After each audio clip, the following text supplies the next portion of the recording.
Story. I think I've said that to Susan before, that it's a fairy story, you know, in the best sense of the word. I mean, it's a contemporary Cinderella, if you like, you know, and it's not about getting the man in the end or the prince carrying you off.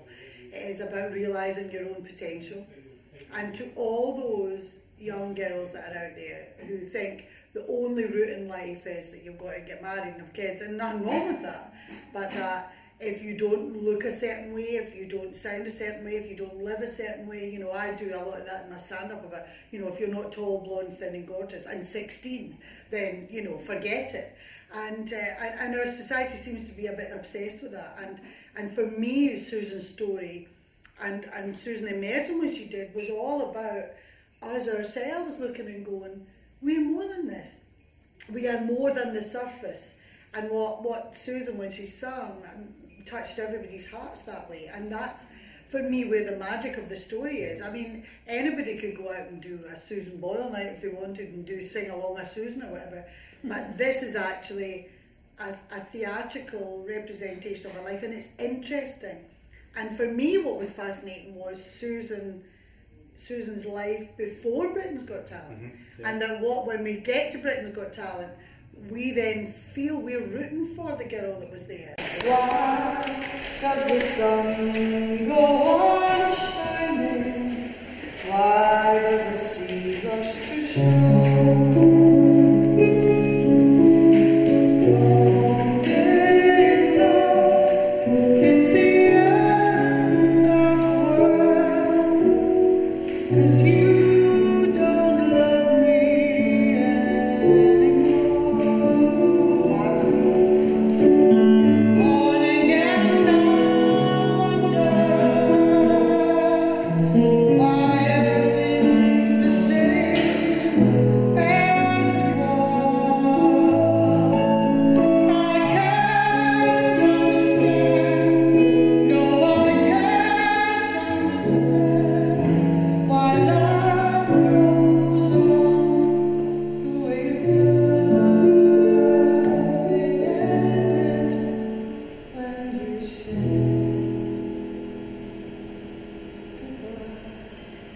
Because this is an ongoing story, you know, this is a story.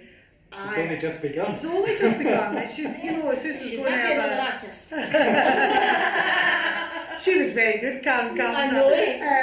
Lovely singer. But Susan's story is very much at the beginning, you know, and so we as writers have made to go, where will we take it? And we thought, well, we'll take it to the point where she goes to America, and that wonderful scene is at the Rockefeller Center where you come out and you sing in America when your album's gone #1 and leaving it in a high. And then actually we know the rest of the story to a certain extent till now. So that seemed a great point, to leave the story and then to say, ladies and gentlemen, Miss Susan Boyle. And that, I mean, she'll walk on a stand ovation every night. I'm really good friends with Michael Harrison. I've known Michael for years. Can you tell me why, when the idea was approached, you thought, Michael's the right guy to do it, but this woman's the right woman to do it as well. Can you just tell me why? It was the other way around, actually. Really? Yeah. It was completely the other way around. It was Susan's idea. But, well, not for the musical. Susan knew it. It shows how famous you are. That there were two. We'd never met, and Susan made a couple of lines in the Radio Times or something like that. Say when they were saying Demi Moore would play in the movie of her life, and Susan said something along the lines of, well, when they said, who would you like? And she said, there's a Scottish actress. Now, I didn't know that Susan would even know who I was, and of course...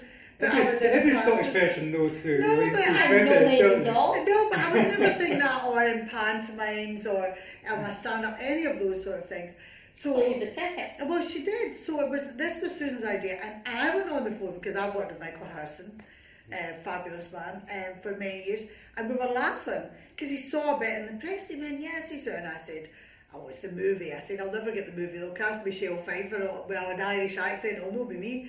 And laughed, and I said, but I'll tell you, once the movie's out, we should do the musical. There's an idea. And he laughed, put the phone down, and 10 minutes later phoned me back and went, we should do it now. I went, don't. I said, we never get the rights. It's Simon Cowell, it's Sonny, it's Susan's a megastar. They go bugger off.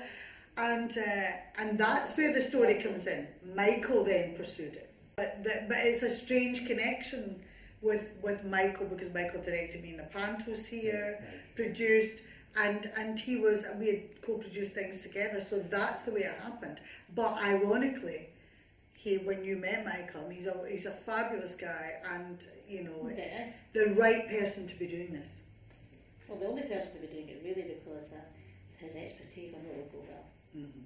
But you have got to have total faith, Susan, in him, haven't you? And that's good that you have that.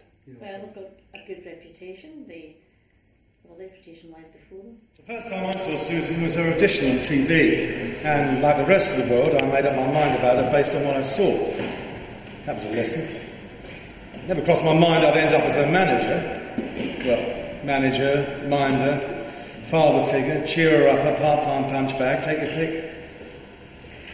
Nothing in Susan's life had prepared her for what was happening. And if I'm honest, nothing prepared the business for it either. I love the fact that you stood up and talked about bullying and what the effect that it had on your life, and you talk about it in your book. So it seemed that we couldn't do a musical and not touch on a bit of that and how that occurred in our life as well. And so, but what Susan was brilliant, you kept saying dramatic license, it's fine, but I was going, this isn't exactly. You're not supposed to do exactly. Exactly. And I did this. And we've got such similar backgrounds, I realised the other day when I was looking at the living room scene, and I was thinking, God, this is your living room as well, it's Susan's living room. And other people saying that there's, and that's what the common thing is as well, that we want to reach out to the audience to say, Susan's experiences were lots of our experiences, particularly in working class Scotland. But what you also said was, I said, I'm sorry I made you cry, and she said, no, you made me laugh as well. And that was the most important. And both of us feel we want to give a good night out. Well, you get that balance right. You get that balance